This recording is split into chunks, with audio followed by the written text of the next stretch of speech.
네, 안녕하세요. 기초과학연구원 유병돈입니다.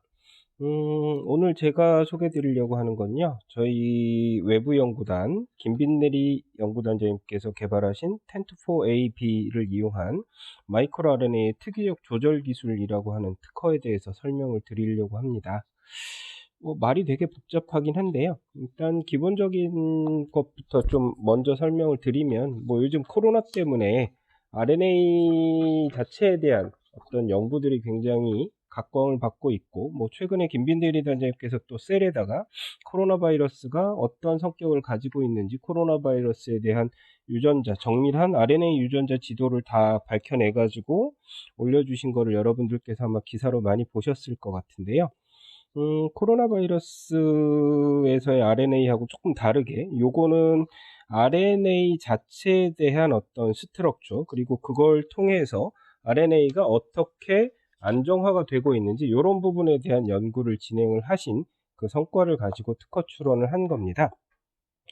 여러분들께서도 잘 알고 계시지만 최근에 이제 새로운 신약 쪽의 트렌드로 떠오르고 있는 것 중에 하나가요. AAV를 이용한 유전자 치료라든지 아니면 크리스퍼를 이용한 여러 가지 유전자 치료, 그리고 카티 이런 것들이 많이 부각되고 있는데, 그 중에 이제 또 최근에 진짜 신기술로서 뜨고 있는 게 요즘 들어서는 마이크로 RNA라든지 RNA 자체를 이용한 신약들에 대한 수요들, 그리고 그러한 연구들이 굉장히 많이 늘어나고 있습니다. 그러한 연구들이 늘어나고 있는 가운데 또 한 가지 중요하게 대두되고 있는 게, 다 알고 계신 것처럼 RNA 자체가 인체 내에서 해프라이프가 너무 짧거든요. 그래서 해프라이프를 늘릴 수 있는 방법이 새로 요번에 저희들이 연구 결과로 만들어지게 돼가지고 그거를 소개시켜 드리려고 저희들이 특허를 출원하고 이렇게 여러분들께 설명을 드리게 되었습니다. 일단 기본적으로 저희 슬라이드에서 보시는 것과 같이 텐트4라고 하는 건 이제 터미널 뉴클레오티딜 트랜스퍼레이즈라고 하는 프로테인을 약자로 이야기를 하고 있는 거고요.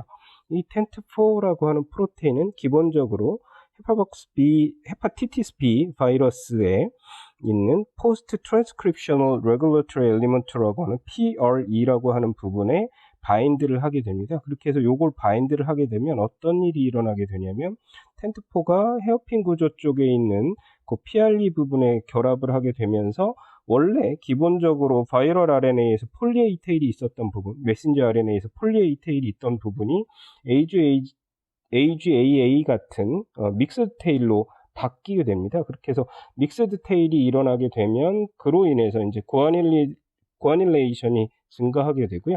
그렇게 되면서부터 마이크로 RNA가 안정성이 굉장히 높아지게 된다. 이러한 결과들을 저희들이 알게 되었습니다. 이러한 메커니즘을 저희들이 밝혀내게 된 데는 여러 가지 이제 연구들이 진행이 되었던 부분들이 있는데요. 그 중에서 저희들이 어떤 부분이 핵심적인 역할을 하는지를 여러 가지 스터디를 통해서 알아보게 되었는데, 그 슬라이드 세 번째 페이지에 보시면 HBV 바이러스에 대해서 서브 PRE 리전에 대한 컨스트럭트를 저희들이 다 짜고요. 그래서 핵심적인 부분이 어떤 것인지 위에서부터 보시면 PRE 알파, PRE 베타, 그리고 알파 델타 1, 델타 2, 그리고 알파 뮤테이션 1, 2, 3 이런 식으로 해가지고 바인딩 모티프하고 스템 루프 알파하고를 다 구별을 해가지고 어떤 거가 진짜 핵심적으로 PRE하고 텐트4하고 인터랙션을 하는 부분인지를 저희들이 하나씩 다 찾아내게 됐는데요. 그래서 도면을 보시면 아시겠지만 핵 293T에다가 이런 부분들을 루시프레이즈 액티비티를 측정을 하는 방식으로 해서 PRE하고 텐트4하고의 어떤 바인딩 어피니티를 저희들이 측정을 해 봤는데, 보시는 바와 같이 어떤 부분이 컨저브 되어 있을 때, 스템 룹 알파라고 하는 부분이 컨저브 되어 있을 때 바인딩 액티비티가 굉장히 좋아져 있다라고 하는 부분들을 저희들이 알게 돼가지고요.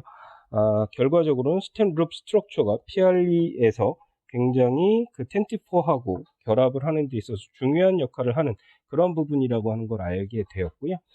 HBV 말고 그 HCMV도 사람들한테 굉장히 좀 여러 가지로 영향을 주고 있는 바이러스 중에 하나잖아요. 그래서 HCMV에서도 혹시 동일한 그런 작용을 하는 리전이 있는지를 똑같은 방식으로 스터디를 했고요. 그래서 프래그먼트를 1번부터 6번까지 RNA 2.7 리전에서 컨스트럭트를 만들어가지고 일일이 다 스터디를 해서 보다 보니까 1하고 2하고가 사이에서 겹쳐져 있는 부분들이 저희들이 그쪽에서 이제 바인딩 어피니티가 많이 나온다는 부분들을 저희들이 체크를 하게 됐고요. 그래서 프래그먼트 1을 다시 세분화해가지고 1, 1D, 1E, 그리고 1E 뮤턴트까지 만들어가지고 찾아보니까 결과적으로 여기에서도 스템 루프 부분이 굉장히 시밀러하게 HBV,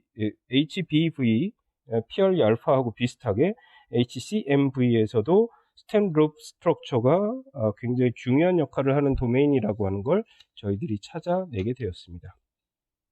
그래서 스템 루프 스트럭처를 저희들이 찾아내게 됐는데, 그러면 이 스트럭처에 텐트포가 결합을 한다는 것까지는 알게 됐는데, 그러면 그 다음에 구아닐레이제이션을 일어나게 하면서 결과적으로 메신저 RNA의 해플라이프를 어떻게 증가시킬 수 있는지에 대한 새로운 어떤 단백질이 그런 역할을 하는지를 저희들이 추가적으로 찾아내게 됐는데요. 아직은 특허나 논문이 공개된 상황이 아니라서 거기까지 공개드리긴 어렵지만 HBV나 HCMV에서 텐트4하고 결합을 해서 우리들이 생각했던 믹스 테일링을 일어나게 하는 특정 프로테인이 무엇인지까지 저희들이 찾아내게 되었습니다. 이렇단 얘기는 어떤 것들로 우리들이 이거를 사용할 수 있느냐면, 첫 번째는 당연히 그 마이크로 RNA하고 이 텐트4를 이용을 해가지고 마이크로 RNA의 아니면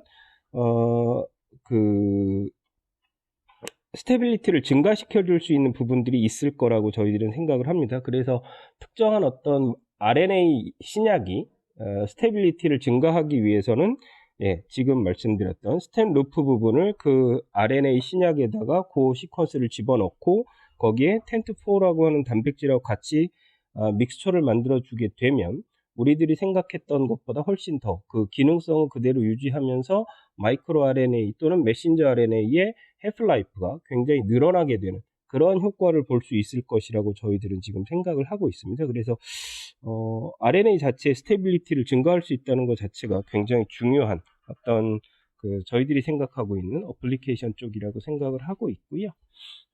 그 다음에 여기에서 그 이유를 설명을 드리고 있는 것 중에 하나가 HBV나 HCMV를 저희들이 처음에 연구할 때 타겟으로 삼았던 이유가요. HBV 같은 경우에는 2억 5,700만 명이나 되는 사람들이 HBV에 감염이 되어 있는 상태이고, 거의 1년에 100만 명 가까운 사람들이 이 바이러스로 인해서 지금 사망을 하고 있거든요. 그래서 HBV에서 이 텐트4를 만약에 억제를 하게 된다면, 그렇다면 선택적으로 해서 HBV에 의한 디지즈를 줄여들게 할 수도 있는 그런 효과를 가져올 것이라고 저희들이 생각을 하고 있고요. 그래서 그쪽 질환에 대한 시장이 25억 불 정도 되는 글로벌 마켓을 가지고 있을 거라고 저희들이 예측을 하고 있고요. HCMV도 마찬가지로 거의 반 이상이 되는 50에서 80% 정도 되는 성인들이 HCMV에 40세가 이상 되면 거의 HCMV에 그 정도나 감염이 될 정도로 굉장히 광범위하게 퍼져 있는 바이러스라고 알려져 있고요. 이것도 굉장히 면역질환 쪽에 위협을 주고 있는 그러한 바이러스로 알려져 있습니다. 그래서 이게 congenital abnormalities 같은 것들을 유도할 수 있게 되고요.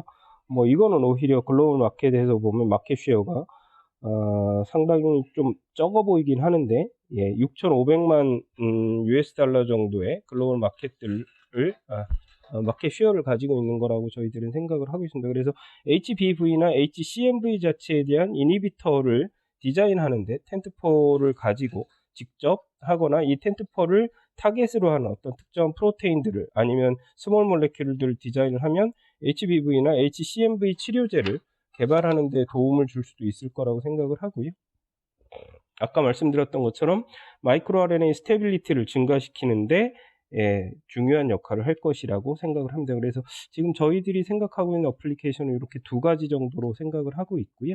그래서 물론 기초과학연구원에서 만들어진 성과들이 기초 연구 부분이라 이걸 기술 이전 받아가시게 된다면 추가적으로 연구를 하실 부분들이 많다는 건 저희들도 알고는 있지만, 기본적으로 저희들이 이 기술하고 관련해서 제안드리고자 하는 거 요 두 가지다. 그래서 CMV하고 HBV 자체에 대한 어떤 치료제, 그리고 mRNA의 스테빌리티를 증가시킬 수 있는 그런 보조적인 어떤 그 어플리케이션, 요 두 가지를 염두에 두고 저희들이 특허를 출원했다. 이렇게 이해를 하시면 될 것 같습니다. 혹시 궁금한 사항 있으시면 별도로 질문 부탁드리도록 하겠습니다. 감사합니다.